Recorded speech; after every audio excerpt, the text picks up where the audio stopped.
Hey there, everyone out there in YouTube. This is your buddy over here in Spanaway, Washington.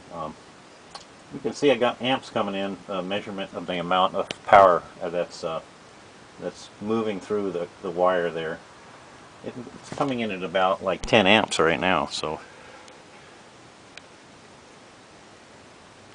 and that is a measurement off of this rack of Siemens 55 watts here. Now what I did is I cut the wire coming from this panel rack here. I cut it here. And I'm going to join, I need a blocking diode. I'll probably put a blocking diode here, maybe a fuse, and I'm going to join this junction right here. I'll combine with these three panels. So I have the Sharp 80 EJE, 80 watt polycrystalline, and I have two Kyocera's 80 watt. One of them's a little bit older than the other one. This one's 2005, so it's got quite a bit of time left on it for usage. I don't know how much this one might have been made earlier because it's got a different kind of different size, different cells arrangement size. This one's more, these are more fatter rectangles here on this one than this one. These are narrow rectangles.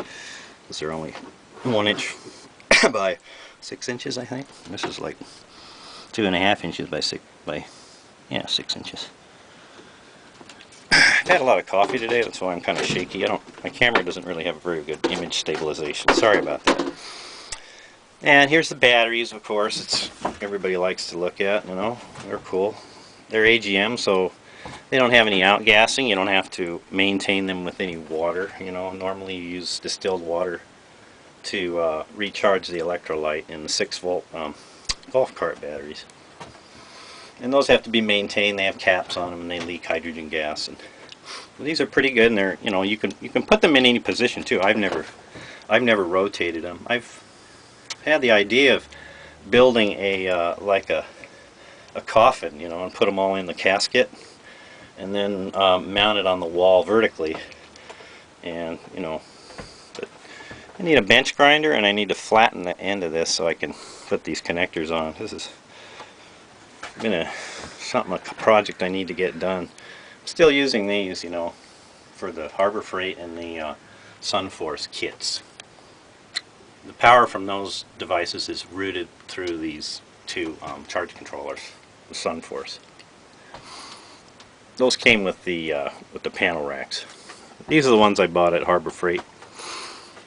What I'm thinking of doing is maybe mounting each one individually on the back of, like, here, somewhere here, maybe putting it in a little box and mounting it here, tying it to this one. So that way I get the charge controller right on the panel. I don't have to mess with anything, other wiring off anywhere else. So it makes it a little cleaner. That is, if I ever go to use those. You can put two of these together. That's about how much those will take, because it's got a power current 4.67 amps for this panel. This panel will put out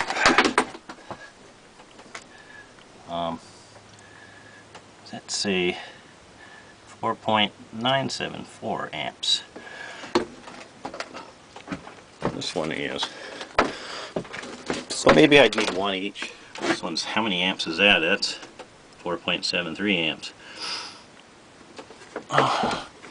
These will put out a good amount of current. You know, I'll probably get about 14 amps, maybe 12 amps for 13 amps. If it's like this, see, that's really pumping right now.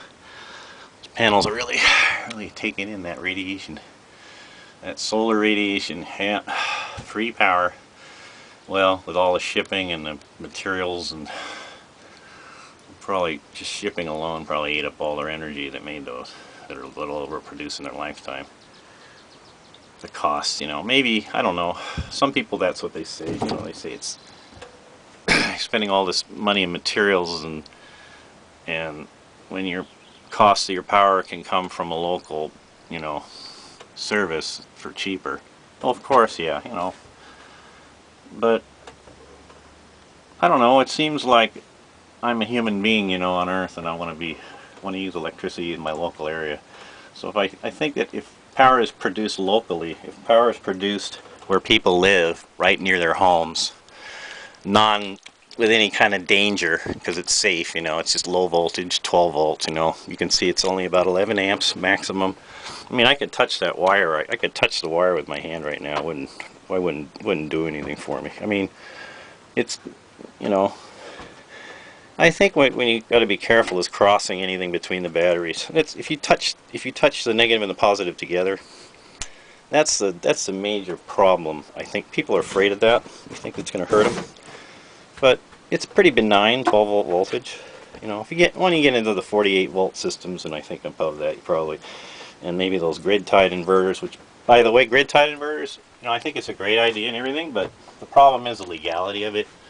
Then you got like your homeowner's insurance and you know, the neighborhood covenants and restrictions, you know, and then you got bylaws, if you got community bylaws and that sort of thing, and you know, so there's certain areas where the people are against any kind of power production right off their house, off their roof, or in their backyard, because it's looking like it looks like people there are poor, they can't afford to buy power from the power company.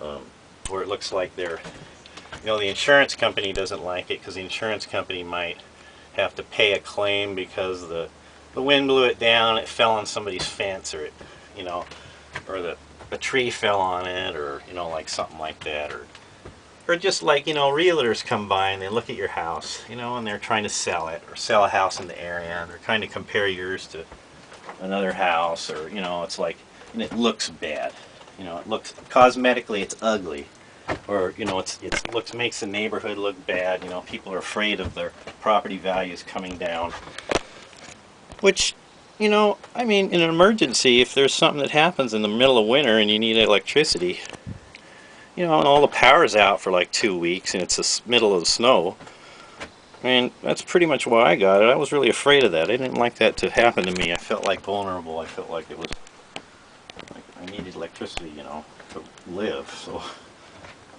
I guess I could have, you know, I bought one of these little, this was my first inverter I bought here. I actually wired it to go on the batteries. And it still works. It's got a little fan in there that comes on when it gets hot. You know, I had it plugged up to my car battery. And, you know, minimally at least, if you want to be ready for a power outage, these are great to have around. Don't do what I did, but just leave it so you can plug it into your cigarette lighter if you have a cigarette lighter in your car. And in an emergency, you can hook this up to your car battery and then run your TV or your radio or your lights right off of your car battery. And then when the battery goes low, just run the car for a few minutes and then charge the battery back up. So in the snowstorm in the wintertime, that's what I did when the power went out for a long time. Because there's a lot of trees around here and the power lines, you know. If that tree falls on that power line, then the power company is going to have to come and fix it, and then they're going to have tree removal, you know, come out, and it's going to cost money to remove the trees. So, you know, if you want to plant trees, don't plant them under a power line, because the power company has to pay for taking it down, you know, in the middle of winter and all that. So that's my thoughts for today. Thanks for watching.